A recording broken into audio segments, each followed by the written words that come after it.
Obrigado, muito obrigado. Então vamos continuando aí, que a gente estava falando antes, né? Então quando o homem vai tirando o véu, que, que é pecador, né? Somos pecadores, ficar falando que é pecadora, cria na mente que ele é pecador e ele não consegue parar de pecar. Então quando você pensa, eu sou filho de Deus, sou maravilhoso, sou harmonioso, sou filho de Deus. Agora há pouco estava até conversando com um amigo, falando para ele, se não ensina, elogia a si mesmo, elogia os outros, né? Com certeza, elogiando assim, ele vai melhorar em tudo. Então, aqui no livro, que a gente parou aqui na página 166, né? Humanidade e Pecado. Só para terminar o que eu estava falando. Então, às vezes, um bom mundo fenomênico, um bom mundo físico, né? Você vai ter se você tiver a mente iluminada. Vendo, como eu falei, o Jisso, o seu eu verdadeiro. Através do Shinsokan, meditação, né? É uma maneira de focar nisso. E também no dia a dia, você tentar ver nas coisas boas, agradecer, você está vendo o eu verdadeiro, o perfeito, que é uma manifestação fenomênica do que é verdadeiro, perfeito. Então, quando você vê o eu verdadeiro, perfeito, o que vai acontecer? As coisas boas vai manifestar e os desejos às vezes não funcionam, não acontecem os desejos, porque tá com muita sujeira na mente mesmo. E às vezes é um desejo que não é bom para a pessoa, vai em vez de progredir, vai regredir. E aí é um problema grande, né? Se vai regredir, as coisas começam a dar errado por isso, porque a própria pessoa tá, o próprio eu verdadeiro dentro dela tá falando, tá errado isso, eu tô errado. É a consciência. Tem gente que tem a consciência bem baixa, que ele mal ouve, e tem gente que ouve a voz da consciência. Isso aí você entende, você vê no livro dos jovens, que fala da voz da consciência. Então a sua consciência de que é filho de Deus e que é perfeito e que você vai fazer coisas boas. Então, continuando aqui, a matriz geradora para um bom mundo fenomênico é a ideia de convicção de que é filho de Deus. Então, vamos manter a convicção de que é filho de Deus. E aí ele fala a origem da ideia de pecado. Então, é importante falar aqui dessa parte do Adão, porque isso daí passou na televisão, né, agora, nessa época, está passando o Gênesis como uma interpretação bíblica daquela igreja universal e daquelas outras igrejas. E essa interpretação é até deveras interessante, mas a gente vai falar aqui da interpretação da Seitunoye. Tá? Então, desde que Adão cometeu o pecado original, que constitui o primeiro encobrimento da natureza divina do homem, a ideia de pecado está arraigada nas camadas profundas da mente de todo homem carnal. Então, qualquer homem, qualquer pessoa, homem que ele fala no geral, né? Homem e mulher, né? Qualquer pessoa. Qualquer pessoa está gravada a ideia de que é pecador. Então, é o primeiro encobrimento. A pessoa pensa que é do pó da terra. E nós não somos do pó da terra, somos filhos de Deus perfeitos, né? Então, dos primórdios da humanidade até os dias atuais, somente duas pessoas tiveram, desde o princípio, consciência de serem isentos de pecado. Um deles foi Sakyamuni, que, segundo a escritura budista, então logo nasceu, declarou, no céu e na terra sou um ser supremo. E imediatamente caminhou 7 passos. E o outro foi Cristo, que chamou a si mesmo de Filho unigênito de Deus. Mas agora também conscientizei que sou isento de pecado e que a humanidade toda é isenta de pecado e estou convicto de transmitir essa verdade para toda a humanidade. É o único caminho correto de conduzir à salvação. Isso é o mestre Masaru Taniguchi falando, né? Então, o que ele está colocando aí da Seitunoye? Que não é só Sakyamuni que é o iluminado. Não é só o Jesus que é iluminado. E todos nós, na essência, somos todos iluminados. Mas a ideia de pecado que está arraigada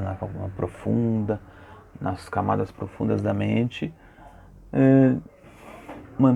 encobre esse eu verdadeiro, essa ideia, e faz acontecer as coisas negativas, né, para vida da pessoa, porque ela fica pensando, eu sou pecador, eu mereço sofrer, né? Por que ocorre a ideia de pecado no ser humano que é originariamente isento de purezas? Ocorre justamente porque nós, seres humanos, sabemos que somos originalmente isentos de pecado.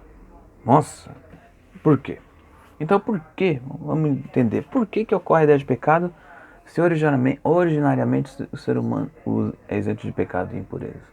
ocorre justamente porque nós, seres humanos, sabemos, seres humanos, que somos de pecado. O cego de nascença nunca viu a luz, não tem noção da treva, mesmo estando na treva. O sapo que nasceu num poço estreito não conhece liberdade e não sente falta de liberdade, mesmo que esteja no espaço pequeno. Na história do Monstro da Ilha, intitulada Terror, né, uma história de terror, o escritor japonês Edogawa Hampo narra a vida de 2 seres humanos que se levaram a uma ilha deserta quando eram crianças, quando eram bebês, e submetidos a uma operação, o Newton de extensão das costas e tornou em um monstro de 2 cabeças. Bom, então, e 4 braços, 4 pernas. Cresceram e viveram confinados e nunca tiveram contato com outras pessoas e pensaram que esse corpo incômodo era normal de todo mundo, mas um dia viu o aspecto normal das outras pessoas, né, com 2 braços, né? E aí eles viram que não era verdadeiro e ficaram com sofrimento. Então isso é a ideia de pecado. A ideia, eles estavam juntos, colados, 4 braços, o cachorro que é a comida, e 4 pernas, eles achavam que era normal, mas quando eles viram que não era normal, eles ficaram assustados. E falou, nossa, então não é normal ser assim. A ideia de pecado é assim, é a consciência de não estar manifestando o aspecto original perfeito e que constitui a ideia de pecado. Podemos dizer que a consciência do pecado é o gemido da alma que busca sofregamente exprimir o aspecto original perfeito e livre. Então, a ideia de pecado é... A consciência de pecado é o gemido da alma que quer sair desse aspecto negativo e se tornar perfeito e livre, né? Então, quem vive em pecado, em ilusão, sempre vai vir um sofrimento. O pecado, você peca, vem um sofrimento. O pecado, a pessoa peca, vem doenças, vem coisas negativas, né? Mais uma vez chegaram para Cristo e falaram assim, quem pecou esse cego? Quem pecou? Ele ou os antepassados? Cristo falou, nem ele, nem os antepassados, né? Traduzindo, né? Ele está assim para manifestar a glória de Deus. E aí curou ele. Aí muita gente subentende, no livro está subentende a palavra. Subentende que nem sempre é ligado com o pecado, a doença. Mas não é bem assim. O pecado, a ideia de pecado, quando a pessoa entra nessa sintonia, ela vai buscar, a mente dela vai acabar criando as doenças, os problemas, infelicidades que ela própria sabia inconscientemente que estava indo, e vai criar para manifestar essa coisa negativa que ela criou e sintonizou. Não sei se está entendendo. É que nem a gente falou na última conversa. É que nem o véu. Se a pessoa está com o véu encobrimento, o pecado é encobrimento.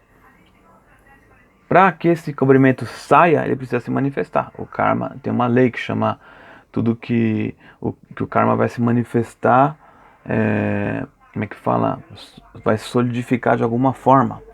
Então, se o karma vai se solidificar de alguma forma, quando você está em pecado, isso vai solidificar de alguma forma para que você sofra com doenças, com problemas, tal. Então, o que ele quer dizer? Então, a consciência de pecado é o gemido da alma do ser humano que busca exprimir o aspecto perfeito e livre. Então, ela busca tirar a sujeira, tirar o véu, e quando ela busca tirar essa sujeira, esse véu, manifesta a doença, manifesta o problema, manifesta isso, manifesta aquilo. E a pessoa fala, mano, eu estou perdido. Não está perdido. É o seu eu verdadeiro que está empurrando para fora as coisas ruins que você interiorizou, os pensamentos negativos, e aí vai manifestar isso, né? Aí depois ele compara com brasa. Com a brasa, né? Se você coloca lixo, poeira em cima da brasa, do fogo, vai levantar uma fumaça. A fumaça é a consciência de pecado, né? Não havendo brasa no braseiro, não se forma fumaça. Mesmo havendo brasa, se ela não for coberta por elementos materiais, não se forma fumaça. Mas a brasa não constitui a fumaça. Os elementos como poeira, lixo, que não constituem a fumaça. O que forma a fumaça é o processo que a brasa procura avivar, queimando todos os elementos indesejados. Não sei se você está compreendendo. Aí agora o mestre vai explicar melhor que eu. O mesmo acontece com o nosso eu verdadeiro, de só, né, perfeito. Ele é isento de pecado e ilusões. Portanto, a consciência de pecado não existe no nosso eu verdadeiro. Do mesmo modo que a fumaça não existe na brasa. Quando o nosso eu verdadeiro fica coberto por ilusões, surge em nós a consciência de pecado. Para que essas ilusões sejam extinguidas, a fumaça é uma forma de manifestar o poder calorífico da brasa, ou seja, o processo que a brasa procura queimar os elementos indesejáveis que a cobrem. Se o poder calorífico da brasa for muito fraco, não se formará fumaça, e mesmo que a brasa esteja coberta de poeira. Se o dissó, o eu verdadeiro, né, a mais verdadeira, estiver muito adormecido, não surgirá em nós a consciência de pecado. E se o poder da brasa for grande, o lixo que tiver vai queimar de uma vez só e vai nem precisar nem formar fumaça. Da mesma maneira, se o eu verdadeiro da nossa vida estiver completamente desperto, as eventuais ilusões serão instantaneamente extinguidas sem que haja nossa consciência de pecado, e nossa vida se iluminará completamente. Então, se o nosso eu verdadeiro está completamente desperto, as ilusões vão desaparecer de uma só vez. E a religião tem a finalidade de avivar essa força, né? Essa força latente. Mas muitos religiosos, o que eles fazem? Chama de pecador, eu parei aqui na página 169, isso é para lembrar também, né? Pecador, chama de burro, você mesmo às vezes pode chamar você de burro, de incompetente, você mesmo fala isso. Ou às vezes você fala de alguém, é burro, é incompetente. Isso daí é um encobrimento. Você está encobrindo o eu verdadeiro do outro. É um pecado também. Sabia que é pecado encobrir o outro? Ver o defeito do outro? E que orar para que manifeste o dissó do outro, a perfeição do outro. E o nosso eu também. Nem nós e nem o outro. Então, só para não fugir muito, tem que estar completamente desperto nossa imagem verdadeira, nosso dissó, nosso eu verdadeiro, né?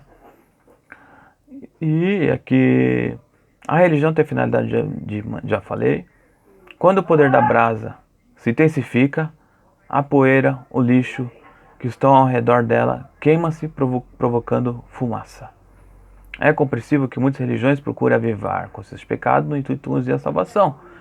Mas, como foi explicado, a consciência de pecado é uma fumaça. É como fumaça. Provoca fumaça sem importar com a brasa e inverter a ordem das coisas. A fumaça ou dióxido de carbono são um gás tóxico. Quando eles formam grande quantidade de ambiente fechado, apagam a brasa. E o mesmo pode dizer consciência de pecado do ser humano. Então a pessoa também falou para um outro, os seus pecados jamais serão perdoados por Deus. Aí a pessoa ficou atormentada e enlouqueceu. Da mesma forma que se você vai numa religião, qualquer uma, e se falam, você nunca vai ser perdoado, você é um incompetente, um sacana, não. Pode enlouquecer a pessoa, meu Deus, o que eu fiz? E ela fica adormecida, ela não sabe que o eu verdadeiro dela é perfeito. E esse eu verdadeiro não está manifestando. E aí não está se deixando manifestar. Vamos parar aqui na página 170. Então, concluindo, que só tem um minuto e meio. Temos que nos iluminar completamente, né? Para que manifeste essa ideia de divina, né?